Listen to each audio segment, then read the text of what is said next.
अस्सलाम वालेकुम students, welcome back to my channel BS notes pass jobs and scholarship. हमने theory of combinatorics by doctor Abdul Rahman ये course start किया हुआ है, जिसकी आज हमने एक्सरसाइज 1.1 कंप्लीट करनी है। लास्ट लेक्चर में हमने इसके क्वेश्चन नंबर 6 तक डिस्कस कर लिया था। आज हमने क्वेश्चन नंबर 7, 8 और 9 जो है ये डिस्कस करना है, उसका सोल्यूशन देखना है।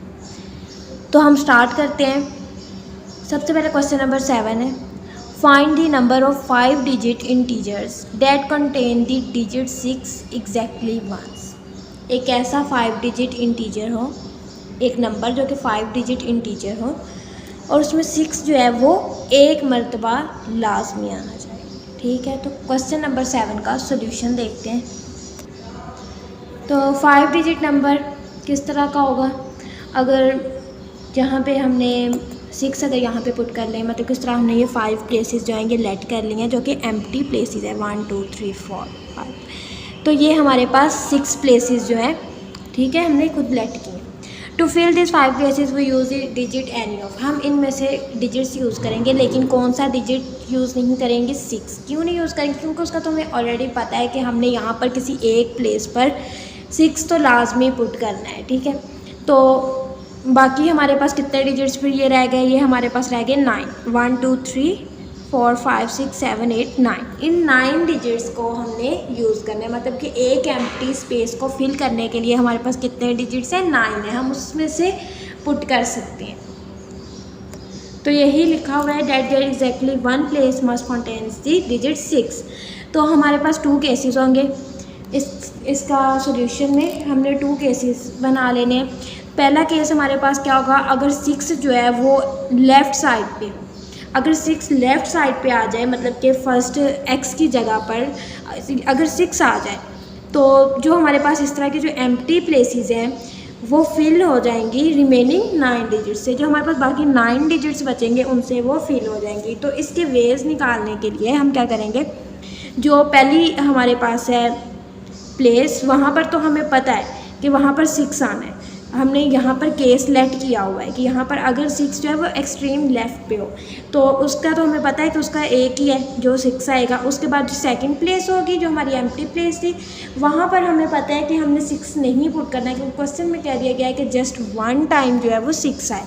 तो बाकी जो डिजिट्स हैं फिर वो 9 रह गए। तो उन 9 डिजिट्स में से हम यहाँ पर जो एक एम्प्टी स्पेस होगी ये वाली, वहाँ पर पुट करेंगे। तो यहाँ पर 9 आएंगे कि 9 डिजिट्स हम यूज़ कर सकते हैं। ये प्रोडक्ट रूल यहाँ पे यूज़ हो रहा है। फिर जो थर्ड प्लेस होगी उसका भी इसी तरह है कि 9 होंगे। और जो डिजिट्स हैं ना, बाकी 9 डिजिट्स जो हैं वो रिपीट हो सकते हैं। उसके बारे में कुछ नहीं बताया है कि कोई रिपीट हो सकता है या नहीं हो सकता, लेकिन जो 6 है ना वो जस्ट 1 टाइम आएगा, मतलब कि उसकी रेपिटेशन नहीं है। इसी तरह थर्ड प्लेस के लिए, इसी तरह फोर्थ और फिफ्थ प्लेस के लिए भी इन सबको मल्टीप्लाई किया तो 6561 आ गया। अब हम केस 2 देखते हैं। केस 2 में क्या है? 6 is not at extreme left. अगर वो लेफ़्ट पे नहीं है, अगर वो एक्सट्रीम लेफ़्ट पर नहीं है, मतलब कि वो x की प्लेस पर नहीं है जहाँ पर हमने x पुट किया हुआ था, अगर वहाँ पर वो नहीं है, and x place can not be filled by 0, और x जो प्लेस है वो 0 के साथ भी फिल नहीं हो सकती। ठीक है, तो x प्लेस को फिल करने के लिए फिर हमारे पास कितने वेज रह गए? पहले हमारे पास जब हमने 6 को, हमारे पास था जी हम 6 किसी जगह पर पुट कर सकते हैं, तो उस वक़्त हमारे पास कितने वेज रह गए थे? 9 वेज रह गए थे। लेकिन अब उन 9 वेज में 0 भी था, लेकिन अब यहाँ पर बात कर रहे हैं वो कि जो x है उसको हमने 0 भी वहाँ पर पुट नहीं करना, क्योंकि अगर हम वहाँ पर 0 पुट कर देंगे तो वो 5 डिजिट इंटीजर जो है वो नहीं रहेगा, वो 5 डिजिट्स नहीं, फिर वो 4 डिजिट हो जाएगा। इसलिए हम फर्स्ट पे 0 भी पुट नहीं कर सकते। तो जब इन 9 में से एक और हमने निकाल दिया तो पीछे कितने रह गए? 8 रह गए। 8 वेज हैं हमारे पास वहाँ पर कोई डिजिट पुट करने के, हम उन 8 में से कोई भी पुट कर सकते हैं। फिर नेक्स्ट क्या आ जाता है? Also the presence of 6 is compulsory. जो 6 है उसका मौजूद होना तो लाजमी है किसी भी एक जगह पर। सो 1 प्लेस जो हमारे पास x के बाद पहली वाली जो ये प्लेस है, out of 4 must be filled by 6, तो हम उसको 6 से फिल कर देंगे। This will be done in ways 4 permutation 1। तो ये तो 4 ही आ जाएगा, 4 परम्यूटेशन 1, इसको फॉर्मूला भी लगाएं तब भी 4 ही आ जाएगा। Next at the remaining 3 places will be filled by any of the 9 digits. अब जो था ना हमारे पास कुछ इस तरीके से थी, वो चीज़ ऐसे थी।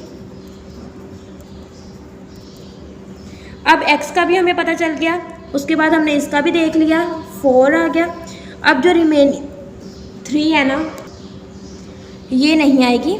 इसके बाद जो रिमेनिंग 3 है, इसके बाद जो रिमेनिंग ये वाले 3 हैं, इनको हम कैसे करेंगे? इन तीनों के लिए हमारे पास 9 होंगे डिजिट्स। उन 9 डिजिट्स को यूज़ करके हम यहाँ पर पुट करके तो हम 5 डिजिट इंटीजर बना सकते हैं। तो हम क्या करेंगे? पहले वाले के लिए हमारे पास 8 वेज थे x की जगह पर, क्योंकि वहाँ पर 6 नहीं आना था और हमने क्या कहा था 6 नहीं आएगा और क्या नहीं आएगा, 0 नहीं आएगा, तो वहाँ पर 8 वेज रह गए। फिर इसको पुट करने के लिए 4, क्यों?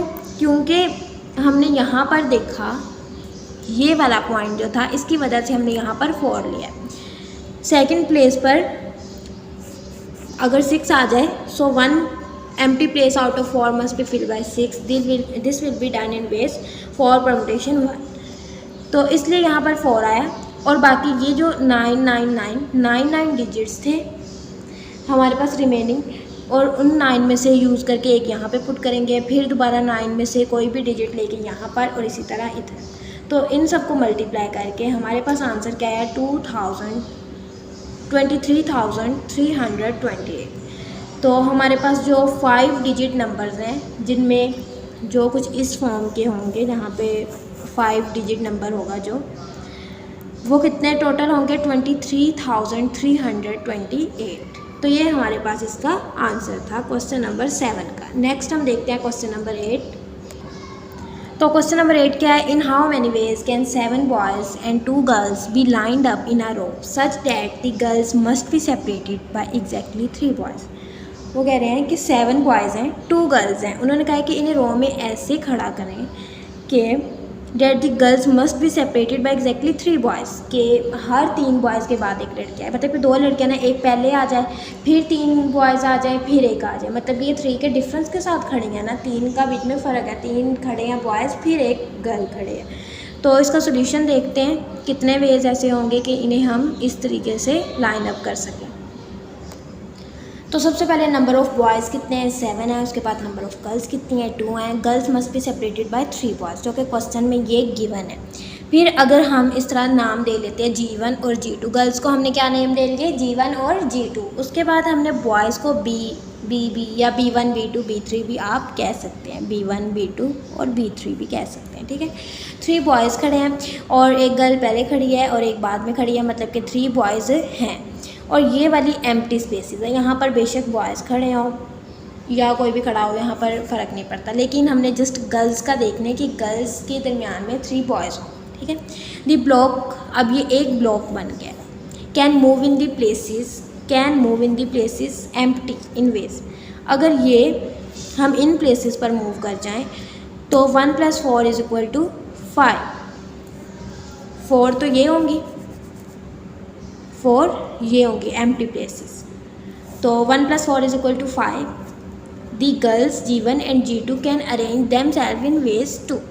G1 और G2 जो गर्ल्स हैं, उनके पास अब उनके खुद के अरेंज होने के जस्ट 2 वेज हैं, और वो ये, या तो G2 इधर जैसे G1 इधर और G2 इधर है, ये फर्स्ट वे है।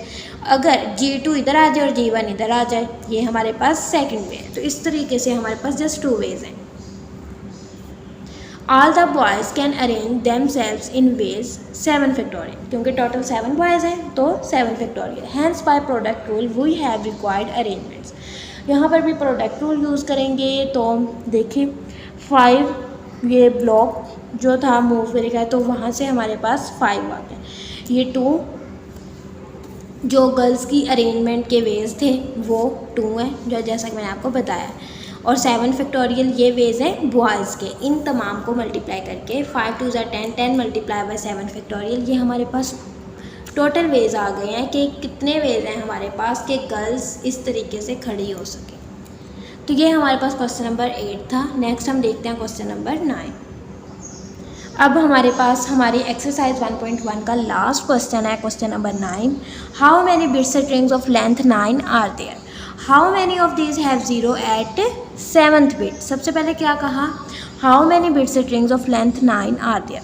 लेंथ क्या दी हुई है 9, bit strings how many bit strings, और how many of these have zero at 7th bit, और इनमें से कितनी होंगी, how many of these have zero at 7th bit, तो 7th बिट पर जब ज़ीरो हो तो वो कितनी होंगी। तो इसका सोल्यूशन देखते हैं। क्वेश्चन नंबर 9 का सोल्यूशन है, लेंथ हमें दी हुई है 9, how many of these have zero, उनमें से कितनी होंगी जब 7th बिट पे ज़ीरो होगा। Every place is fill in 2 ways, हर प्लेस को फिल करने के हमारे पास 2 वेज हैं, या वहाँ पर हम 0 पुट कर सकते हैं या 1 पुट कर सकते हैं। Different bit strings of length 9, अब हमारे पास डिफरेंट बिट स्ट्रिंग्स है जिनकी लेंथ क्या है, वो 9 है, ठीक है। तो अब हर बिट स्ट्रिंग को फिल करने के कितने वेज है, 2, तो हम 2 को 9 टाइम्स मल्टीप्लाई कर देंगे बाय प्रोडक्ट रूल, तो हमारे पास आंसर आ जाएगा। ये कितने मतलब हमें मल्टीप्लाई किया, 1 2 3 4 5 6 7 8 9 टाइम मल्टीप्लाई कर दिया, क्योंकि फर्स्ट जो बिट जो स्ट्रिंग है, जो फर्स्ट है बिट, उसको फिल करने के भी 2 वेज, नेक्स्ट को भी, थर्ड को भी, फोर्थ को भी, सबको फिल करने के 2 वेज हैं, तो इसलिए हमने 2 को 9 टाइम्स मल्टीप्लाई कर दिया। अब नेक्स्ट आ जाता है, जो नेक्स्ट पार्ट था, if 0 is at 7th bit then 7th place will be filled by 0। अगर 7th बिट पे फॉर एग्जांपल 1 2 3 4 5 6 7 इस प्लेस का हमें पता है कि यहाँ पर तो 0 ही आएगा, तो हम क्या करेंगे, फिर हम इसका ये 2 नहीं ऐड करेंगे, क्योंकि हमें तो पता है यहाँ पर 0 आएगा, यहाँ के वेज हम नहीं देखेंगे, इसको हम फिर निकाल देंगे और बाकी सबको मल्टीप्लाई कर देंगे। बाकी सबको अब हम 8 टाइम्स जब मल्टीप्लाई करेंगे तो हमारे पास ये आ जाएगा 256, इसका आंसर आ जाएगा। तो इसके साथ हमारी एक्सरसाइज 1.1 जो है वो कंप्लीट हो गई है। तमाम क्वेश्चन सॉल्व किए, उनका सोल्यूशन भी देखा है। अगर आपको लेक्चर अच्छा लगा हो तो लाइक कर दें, जिन्होंने अभी तक सब्सक्राइब नहीं किया वो सब्सक्राइब करें, ताकि उन तक हमारे न्यू लेक्चर्स पहुंचते रहें और वो हमारे न्यू वीडियो से अपडेट रहें। नेक्स्ट लेक्चर तक के लिए अल्लाह हाफिज़।